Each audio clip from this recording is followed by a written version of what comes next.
Muito bom o tempo que temos diante do Senhor para louvar, engrandecer o nome dEle, para continuar a ouvir aquilo que Deus tem para a nossa vida. Há algo muito especial do Senhor para nós e nós precisamos olhar para aquilo que Deus tem para a nossa vida.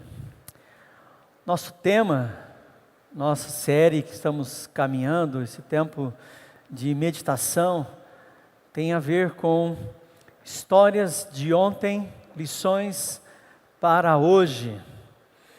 E isso sim mexe com a nossa vida, mexe com o nosso coração, porque nós estamos olhando para a Bíblia e olhando para a nossa vida hoje. E nós vamos trabalhar uma história, aliás, uma parte da história, pode pôr o próximo, por favor, que é a história do livro de Ezequiel. Isso, pode pôr o próximo, isso. Encontro com o poder. Ezequiel capítulo 37, é uma parte bem especial do livro de Ezequiel, e todo mundo ou um dia já leu, ou um dia já ouviu a história do Vale de Ossos Secos. E a grande pergunta é, por que Deus leva as pessoas, o Ezequiel, a ter esta visão, a ver essa realidade? E nós vamos olhar para esse texto, pensando numa parte da história. A história do povo de Israel é muito bonita, em alguns momentos maravilhosa, em outros momentos bem difíceis. Mas nós queremos partilhar parte dessa história. Esse tempo de Ezequiel, de maneira muito especial, ele se encontra dentro do domínio do povo de Israel por uma nação estrangeira, Babilônia. Israel estava aprisionado, levado cativo. Por volta do ano 598, esse tempo foi um tempo muito difícil.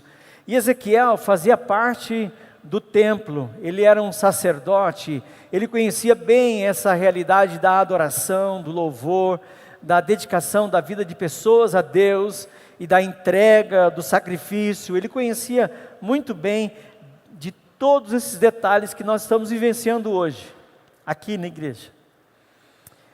Ele exerceu esse ministério, parte dele na sua terra Israel, e depois foi levado para a Babilônia. Por volta de uns quase 10 anos de exílio babilônico, começou lá na terra de Israel um início de um levante. O rei Joaquim começa a reunir pessoas e a se rebelar contra Nabucodonosor. E aí há algo que ocorre muito horroroso. Nabucodonosor vem de novo a Jerusalém e aí faz um cerco de quase 2 anos daquele lugar e destrói tudo. Entra na cidade, destrói as muralhas, taca fogo em tudo, em toda a cidade, queima tudo o que foi colocado no templo, tudo é queimado. E a gente vê relatos disso com um pouco mais de riqueza de detalhes no livro de Jeremias e também de Lamentações de Jeremias. O tempo de fome, tempo de muita dor e muito sofrimento. Bom, lá na Babilônia, o coração é gelado, o coração é despedaçado. A esperança que estava começando a fluir de uma conversa nova, com esse novo cerco, muita gente morreu no cerco, muita gente morreu na vinda para a Babilônia. O coração do povo é totalmente desmotivado, desesperançado. Morte dos familiares em Jerusalém, morte dos familiares no caminho para a Babilônia, desespero, sentimento de abandono, não saber o que fazer, não ter esperança, não saber olhar para o próximo período, porque eles estavam vivendo a realidade da escravidão. Sentimentos de derrota, foram derrotados, confiaram no rei, Joaquim, não deu certo, confiaram no seu exército, também não deu certo, confiaram nos profetas que diziam assim, olha, vai dar certo, agora nós vamos terminar esse tempo, também não deu certo. Confiaram nas pessoas erradas, confiaram nas suas próprias tradições, confiaram no templo e o templo foi destruído e queimado.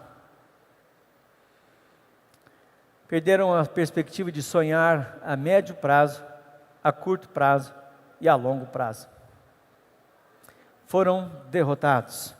Tudo parece ser reduzido a uma ausência total de vida, silêncio e morte.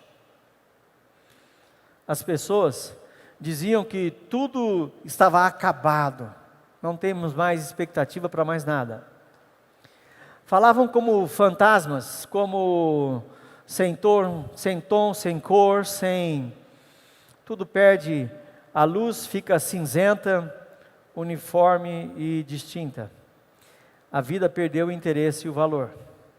Essa é a descrição desse momento exatamente do povo de Israel, preso na Babilônia. Mas talvez possa ser a descrição de algumas vidas hoje, de algumas pessoas que estão exatamente assim, perdidas em suas situações, em seus medos, em suas dificuldades, em suas prisões, seus cárceres emocionais. E Deus leva o Ezequiel para ter uma visão muito especial, e nós vamos ler a visão agora do capítulo 37, mas leva o Ezequiel para um encontro com o poder. Ezequiel encontra o poder lá na Babilônia, perto dos rios, junto aos rios da Babilônia, onde o povo se reunia, ainda para lembrar das coisas, mas havia só choro e lamento. Se você for para um salmo da Bíblia, o salmo de número 137, você vai entender essa realidade. E o salmo diz assim, os nossos senhores nos pediam, cantem louvores que vocês cantavam lá em Jerusalém. E a resposta era, como cantar em terra estranha, como cantar no meio de tanta tristeza. Penduramos as nossas harpas nos salgueiros. Eles não tinham essa liberdade, esse louvor, para poder cantar e glorificar o nome do Senhor Jesus. Penduramos nossas harpas nos salgueiros. Abandonamos a adoração.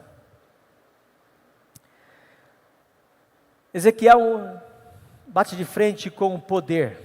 Vamos ver essa história? Queria convidar você a refletir um pouquinho. Capítulo 37, versos de 1 a 4. Diz assim, a mão do Senhor estava sobre mim por seu espírito, e Ele me levou a um vale cheio de ossos. Ele me levou de um lado para outro, e pude ver que era enorme o número dos ossos no vale, e que os ossos estavam muito secos.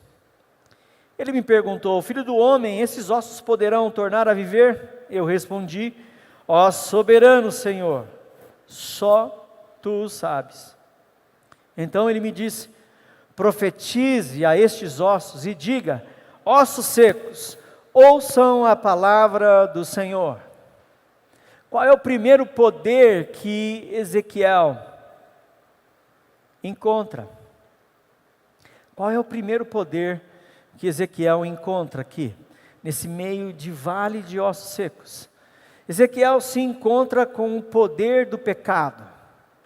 Eu e você, meu irmão, nós não podemos fechar os olhos para essa realidade. A Bíblia fala muito, e em muitos momentos, em muitos textos sobre o pecado. O Salmo 32, versos 3 e 4 diz assim, enquanto eu calei os meus pecados, envelheceram-se os meus ossos, pelos meus constantes gemidos todo dia, porque a tua mão pesava sobre mim, e o meu vigor se tornou em sequidão de estio. Não dá para brincar com essa realidade do pecado da nossa vida. Somos pecadores? Sim, mas não devemos viver em meio à condição do pecado, em meio ao medo, em meio àquilo que nos oprime, aquilo que nos aprisiona, o pecado que nos prende. Não podemos viver assim. Devemos gerar em nós e buscar de Deus gerar em nós o arrependimento. Como você fala isso para nós, Juliano? Como que você está vendo essa realidade aí do pecado, nesses textos que estão, desses ossos sequíssimos? Com a sua Bíblia aberta, por favor, mantenha ela sempre aberta. Aí no capítulo 36, você vai encontrar um relato que eu quero ler com vocês agora. Alguns textos. 36, verso de número 18.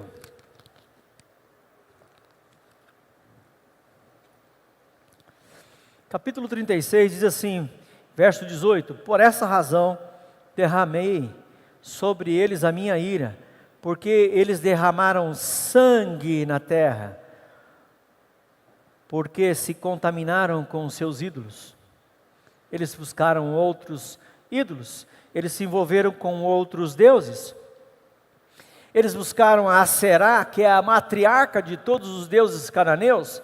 Eles buscaram Baal, que era o deus da fertilidade, da tempestade e do trovão, e trazia bonança e riqueza para os cananeus.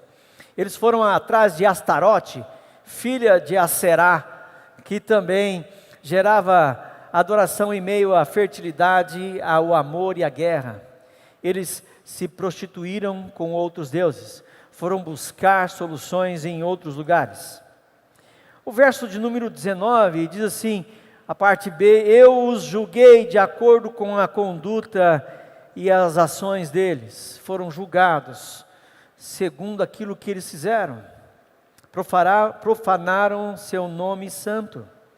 Versos 25 a 27, mesmo que seja uma palavra de profecia com relação a alguma coisa que poderia mudar, eu e você talvez já tenhamos encontrado esse texto que diz assim: aspergirei água pura sobre vós, e vocês ficarão puros, e os purificarei de toda a sua impureza, a impureza do seu relacionamento com os ídolos, a impureza de um coração de pedra contra a rebeldia às suas leis e os seus mandamentos. E aí há algo novo que precisa acontecer. O verso 31 diz assim: então vocês se lembrarão dos seus caminhos maus e das suas ações ímpias, terão nojo de si mesmo, por causa das suas iniquidades e por causa das suas práticas repugnantes. Quando a gente fala em adoração, a gente não fala apenas de ir numa outra igreja e prestar culto a uma outra entidade. Nós não estamos falando desse negócio aqui, que nós tivemos, desse tempo de adoração, que nós louvamos ao Senhor. Esse tempo de culto era envolvimento muito mais sério. Havia o derramar de sangue, que ele está falando, é o derramar do sacrifício do filho primogênito a essa entidade. Matar o seu filho em nome de Baal, a matar o seu filho, oferecer o seu filho em sacrifício a Astarote, a Será, a Tamuz. É entregar a sua vida, é se envolver sexualmente em um culto dentro desse culto de fertilidade, de prostituição e promiscuidade. Não é só ir num lugar, é se envolver com esse lugar, é assimilar valores desse lugar, é viver segundo a orientação deste lugar para a sua vida. Verso 32 fala sobre vergonha, humilhação. A vergonha está estampada. E verso 33 encerra dizendo da necessidade de purificar a tudo e a todos. Esse é o poder do pecado. A Bíblia nos ensina que um abismo chama outro abismo, e quando a gente perde essa noção do que é errado, segundo a palavra de Deus, a gente comete um erro hoje, amanhã outro, e depois de amanhã mais um novamente. E de repente a gente tenta travar e acertar um buraco que ficou lá atrás com uma mentira, com um engano, e tentando cavar um outro buraco que a gente mesmo pode cair. Um abismo chama outro abismo. Pecados têm consequências. Existem coisas que talvez eu e você, a duras penas, já sabemos que pecados têm destruições que não tem como voltar atrás. Tem situações que a gente não consegue remediar novamente. Como alguém que atenta contra a sua própria vida. situações que nos levam a quebrar relacionamentos, amizades que dificilmente estarão em pé novamente. Valores, padrões, comportamentos, o pecado é um peso horroroso sobre a nossa vida, maior do que podemos suportar. Quero dizer isso de novo para você. O pecado é um peso maior do que podemos suportar. Por isso que o pecado destrói. Por isso que o pecado afunda a vida do fulano. Por isso que quando a gente foge de Deus, por isso que quando a gente não quer ouvir as coisas a respeito de Deus, a gente foge da igreja. Foge dos amigos da igreja, porque para que eu vou vir na igreja se eu vou ouvir que eu estou errado? E aí, bate de frente com o meu pecado e eu não quero isso para a minha vida. O pecado é um peso maior do que possamos suportar. O Ezequiel, ele vai encontrar com o segundo poder, nesse tempo em que Deus ministra o coração dele. O primeiro poder é o poder do pecado que deixou aquele vale de ossos secos. O segundo é o poder da palavra, que é o início do milagre. Verso 5 e diante diz assim: assim diz o Senhor, o soberano, estes ossos farei um espírito entrar em vocês e vocês terão vida. Porei tendões em vocês e farei aparecer carne sobre vocês e o cobrirei com pele. Porei um espírito em vocês e vocês terão vida. Então vocês saberão que eu sou o Senhor. Eu profetizei conforme a ordem recebida. Enquanto profetizava, houve um barulho, um som de chocalho, e os ossos se juntaram, osso com osso, e olhei, e os ossos foram cobertos de tendões, de carne e depois de pele, mas não havia espírito neles. O segundo poder que Ezequiel se encontra é o poder da palavra. O poder da palavra para a nossa vida. É o início do milagre. Hebreus capítulo 4, verso 12 diz: pois a palavra de Deus é viva e eficaz, mais afiada do que qualquer espada de dois gumes, ela penetra a ponto de dividir a alma e o espírito, juntas e medulas, e julga os pensamentos e intenções do coração. A palavra. Preste atenção na lógica da conversa de Deus com o profeta. Deus pergunta ao profeta: pode esses ossos reviver? Esses ossos reviverem? O profeta, muito esperto, né? Muito esperto, fala. Ele diz: o Senhor sabe. Tirou o corinho santo dele do lugar. O Senhor sabe. O Senhor sabe. Algumas vezes, irmãos, nós estamos exatamente colocados em situações como o de Ezequiel. Talvez você vai falar e vai profetizar e vai querer falar de Jesus para alguém que está exatamente como esse vale de ossos secos, sequíssimos. Gente endurecida pela mágoa, pela tristeza, pela dor. Mas você fala assim: esse fulano ele não vai se converter nunca. Quem é esse cidadão? Ele não vai mesmo.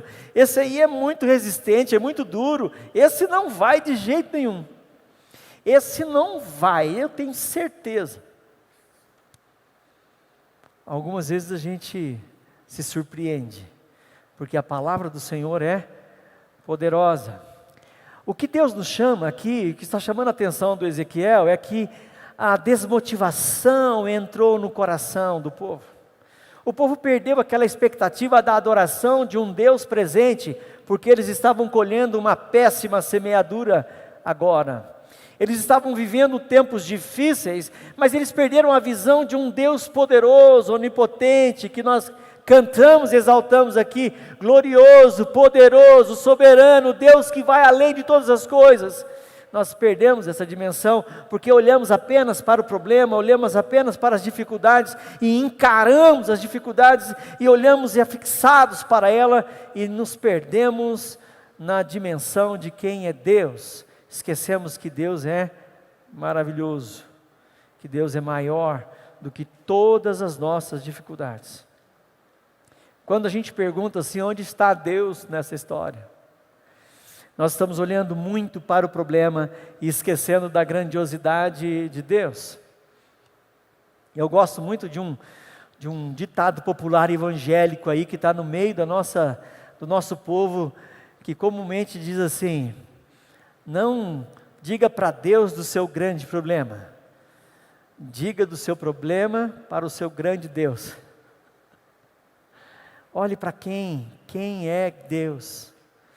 Você não tem um grande problema, você tem um grande Deus. Você não tem problemas maiores, você tem um Deus que é maior do que todas as coisas. Nós precisamos aprender a olhar para Deus e crer nele, viver nele. Eu creio, eu declaro isso para a minha vida. Algumas vezes você vai falar com pessoas que essa palavra vai impactar, mas você não vai ver ali naquele primeiro momento. Ela talvez até brigue com você, até deixe você de lado e vai virar as costas e vai embora. Mas daqui a pouco essa palavra começa a fazer a obra de osso junto com osso, e aí começa a criar os tendões, aí começa a criar carne, pele, e o cidadão se põe em pé. Agora, o interessante desse processo todo de Deus com Ezequiel é que Deus quer contar com Ezequiel para a pregação. E ele chama Ezequiel e leva para esse vale, não apenas para mostrar o pecado, o podre do ser humano, mas diz assim: esses ossos podem viver. O Senhor sabe, então profetiza essa palavra, que eu estou dando a você. O Senhor tem nos dado a palavra, e a palavra de Deus é maravilhosa, porque diz o texto de Hebreus que nós citamos, que ela é viva e eficaz na nossa vida. Ela não sai, ela não volta para Deus sem operar a obra necessária. Acho que você já ouviu isso em algum lugar, certo? Amém, irmãos? Estamos vivos ou só estamos nos ossos ainda? Amém? Glória a Deus. A obra não volta. Você que está em casa aí, em nome de Jesus, a palavra de Deus não volta vazia, sem efetuar aquilo que o Senhor definiu que ela seja feita, que ela efetuasse, porque é o encontro com o poder da palavra. Não é a minha fé. Tem hora que eu dou uma olhada para o ossão que está na minha frente, eu falo assim, esse osso não vai, hein? Esse osso vai virar pó. Talvez você já deve ter encontrado um ossão assim, seco, né? Só está o esqueletinho, você fala assim, esse aí é pó, na certa. Certeza que vai virar pó. Mas Deus faz a obra maravilhosa e a gente se surpreende. Talvez você entre num lugar, num local de trabalho, no seu relacionamento, na sua casa, na sua família, você fala assim, meu Deus, eu só estou lidando com ossos secos, todos endurecidos, e de repente o Espírito Santo começa a fazer algo maravilhoso, e a palavra de Deus começa a transformar. Não é a minha fé, mas é a palavra de Deus, percebe isso?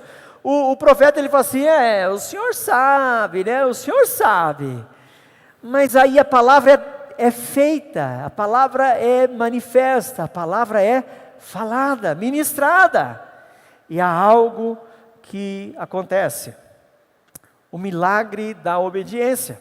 Essa talvez seja a parte mais complicada nesse tempo, da gente obedecer a Deus, da gente ouvir o que Deus está falando, e da gente falar também, da gente profetizar. Talvez você já tenha experimentado isso, né? Algumas vezes Deus manda a gente falar e a gente fica assim, né? Mas será que é agora? Será? Será que é a voz de Deus mesmo? Será que é Jesus falando? Será que é esse texto que eu devo falar? Será que é dessa hora mesmo? E aí a gente fica ali se coçando por dentro. O que o Senhor quer é que a gente obedeça. Fale. E você vai experimentar. Nesses últimos 2 domingos atrás, nós ouvimos o pastor Evandro falar sobre Jonas, e o quanto Jonas foi cabeça dura. Não seja Jonas, endurecido, que quer fugir, que Deus dá uma função, uma tarefa, e a gente foge. A palavra revela Jesus e não a pessoa. A palavra revela Jesus e não a igreja. A pregação não é do pastor, não é da IPI Central, não é da igreja, é de Jesus. A palavra é dele. A pregação é da palavra que é dele. Há um desafio no livro de Ezequiel que é muito especial para a minha vida e para a sua. E eu quero pensar nele agora um pouquinho. O capítulo 22, verso 30, você com certeza também conhece esse texto. Deus diz assim para Ezequiel: procurei entre eles um homem que erguesse o muro e que se colocasse na brecha, mas não achei. Ezequiel 22, 30. Eu procurei um homem, alguém que se colocasse na brecha por aquela casa, não encontrei. Eu procurei um homem que se colocasse na brecha, uma mulher que se colocasse na brecha por aquela família, e não encontrei. Eu procurei um grupo de pessoas que pudesse se colocar na brecha por nossa cidade, não encontrei. Que dureza, que dificuldade. Irmão, em nome de Jesus, que eu e você sejamos encontrados pelo Senhor, amém? Ezequiel encontra o primeiro poder do pecado, que destrói a vida do ser humano. Ezequiel encontra o segundo poder, que é o poder da palavra, que não é a dele, que não é a fé dele, não é o mover dele, mas é aquilo que ele fala, é aquilo que ele prega, porque a palavra vem do Senhor, vem do Pai para que ele fale. Ele diz assim: profetiza aí. Eu queria saber o sermão que ele pregou aqui para esses ossos, certo? Porque Deus só disse que ele profetizou. Cadê o sermão? O sermão não está escrito. Eu queria ouvir esse sermão, você imagina? Deve ter sido um sermão poderoso. Muito melhor do que o do Juliano, já imagina? Um sermão poderoso de Deus.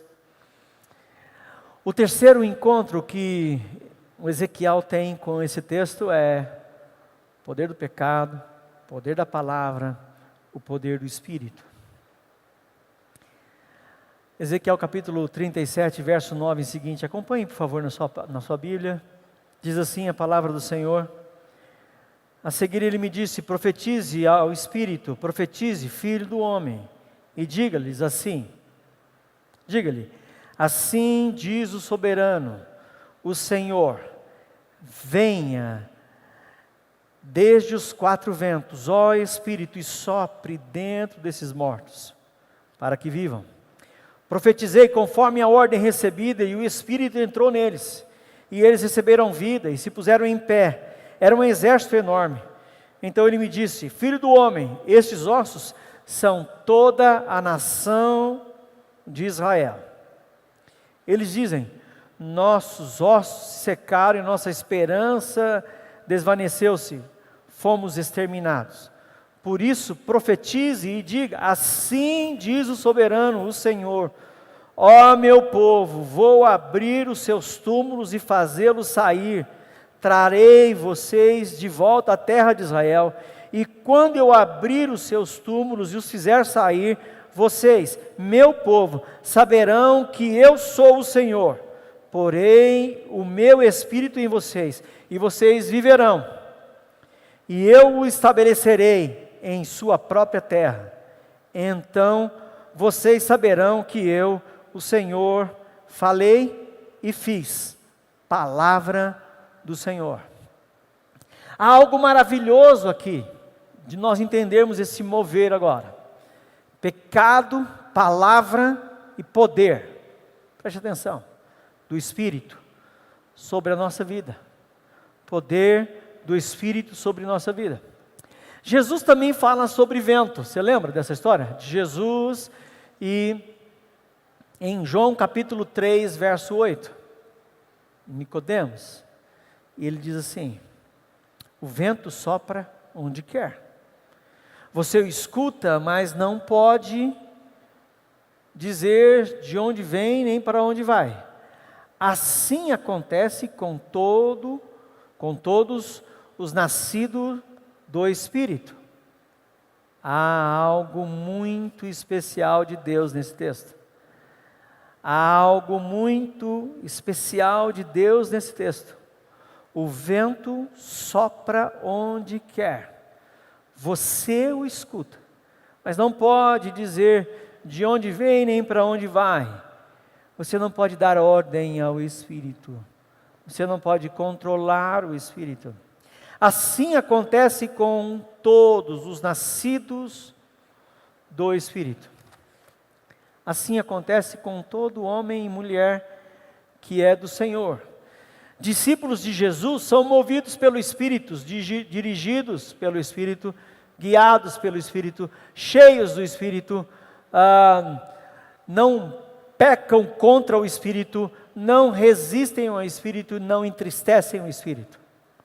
Isso é uma boa foto de um bom discípulo de Jesus Cristo. Algumas vezes nós já vimos na palavra Jesus falando sobre não pecar contra o Espírito Santo. Ele estava sendo acusado de fazer as obras, os milagres dele, de serem feitas em nome de Baal, Belzebu, demônio das moscas. E ele diz assim, olha, cuidado, hein, que você pode até rejeitar o filho, mas não peque contra o Espírito. Ele estava dizendo que não resista ao mover do Espírito, ou não diga que uma coisa é do Espírito Santo e acuse de sendo do diabo. Opa! Eu e você precisamos entender esse movimento de Deus para a nossa vida. Não podemos permitir que os nossos olhos se fechem para o mover do Espírito. De repente, Deus está tocando alguém da sua família que você talvez nem acredite que esteja sendo isso que está acontecendo mesmo. De repente, Deus está fazendo algo na sua vida que você nem acredita que esteja acontecendo. E não resista. Ore, busque discernimento espiritual de Deus, mas não resista. Permita que o Espírito Santo se mova na sua vida. Dirija você. Talvez mude você de rota. Talvez dê a você uma nova visão, um novo sonho, um novo tempo, um novo momento. Nesse tempo, o Ezequiel estava orando e olhando para aquela nação presa na Babilônia e estava derramando sobre ele esperança, soprando sobre aquela desilusão, algo novo, porque Deus estaria movendo algo novo, fazendo algo novo. Salmo 126 é o resultado desse final desse tempo. Quando o Senhor restaurou a nossa sorte, ficamos como quem sonha. Então a nossa boca se encheu de riso e os nossos lábios de júbilos. Então entre as nações se diziam, grandes coisas o Senhor tem feito por eles. Com efeito, grandes coisas fez o Senhor por nós, por isso estamos alegres. Há algo que Deus quer restaurar na sua vida. Há algo que Deus quer fazer, que quando você olhar para trás e ver o agir do Deus, o mover do Espírito, você vai deixar o seu coração cheio da presença do Espírito Santo. Quando você conseguir sair de uma determinada situação e Deus te levar para uma outra situação e você vai falar assim, isso é o agir de Deus. Isso é o mover de Deus. Irmãos, quantas vidas nós estamos orando hoje? Você e eu. Estamos nesse tempo de oração pela família, nesse tempo de 21 dias de jejum e oração.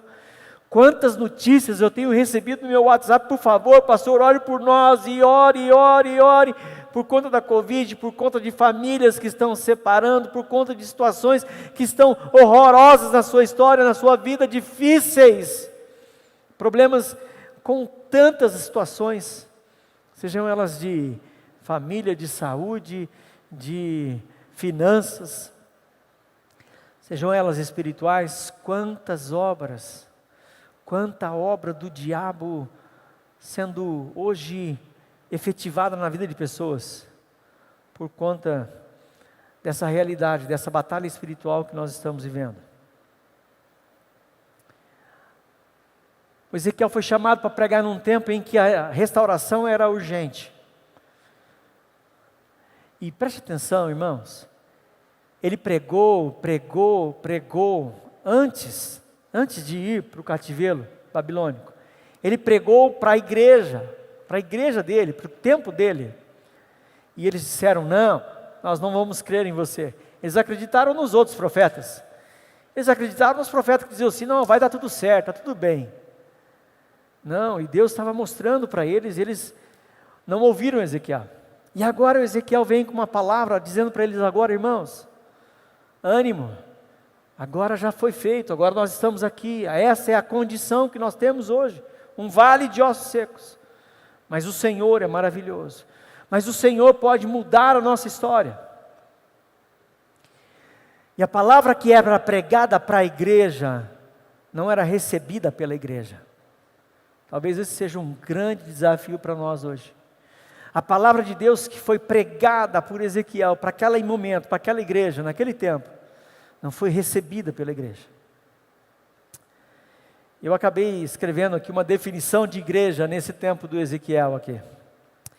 Igreja é uma estrutura física e espiritual, criada pelo Senhor, para que o Espírito se mova nela e tenha liberdade em suas ações. Infelizmente, essa é uma coisa que eu e você podemos fazer. Resistir ao Espírito. Eu não vou. O bico fica desse tamanho e fala: eu não quero. Desse jeito eu não vou. Parecemos Jonas. Assim eu não vou. Assim eu não quero. Desse lado eu não quero agir. Dessa forma eu não vou. Restauração da vida, da igreja, dos sonhos, dos ministérios. Mesmo que seja para lamento, eu vou continuar a cantar e a clamar. Esse texto encerra a sua história com algo maravilhoso. O verso 12 diz: por isso profetiza, assim diz o Senhor, o soberano, o meu povo, vou abrir os seus túmulos, vou fazer você sair daqui. Maravilha, restauração, um tempo novo. E a gente, como conhece a história, já sabe o Salmo 126. Verso 13: vocês saberão que eu sou o Senhor. Vocês saberão e outros experimentarão desse poder, porque o apóstolo Paulo, em 1 Coríntios capítulo 2, verso 4, ele diz assim: a minha pregação e a minha palavra não consistiram em persuasão de sabedoria e de linguagem, mas em demonstração do Espírito e do poder de Deus, para a minha vida e para a sua. Nós não estamos lidando com uma realidade hoje apenas aqui e agora. Nós estamos lidando com uma realidade daqueles que estão aqui no templo, aqueles que estão em casa assistindo, aqueles que vão ainda assistir esse tempo de culto. Mas nós estamos lidando com uma realidade que é espiritual, que é do mover e do poder de Deus para a nossa vida. O que cabe a nós fazermos? O que cabe a nós fazermos é profetizarmos a palavra que é de Jesus, e o Logos que é Jesus Cristo, falarmos desse amor de Jesus, falarmos da entrega de Jesus, falarmos do sacrifício de Jesus pelos nossos pecados. Eu e você não somos mais escravos do pecado, eu e você não precisamos ficar escravos do pecado, porque Jesus Cristo já trouxe sobre nós e derramou sobre nós o seu sangue para nos livrar de todo o peso do pecado. Podemos viver uma vida nova, para a glória do Senhor, para o tempo novo do Senhor. Podemos experimentar o mover, ser dirigido, guiado, orientado, cheio, pleno da presença e do poder do Espírito Santo. O apóstolo Paulo nos desafia em Efésios capítulo 6, para que a gente possa buscar ao Senhor e o seu poder. Salmo 105, verso 4, mesma orientação: buscai ao Senhor e o seu poder, buscai perpetuamente a sua presença, e o nosso coração precisa estar aberto ao Senhor. Saberão que eu sou o Senhor, o Espírito da vida e vitória. Verso 14, preste atenção. Final dele diz: então vocês saberão que eu, o Senhor, falei e fiz. Deus é um Deus de promessa. Deus é um Deus de verdade.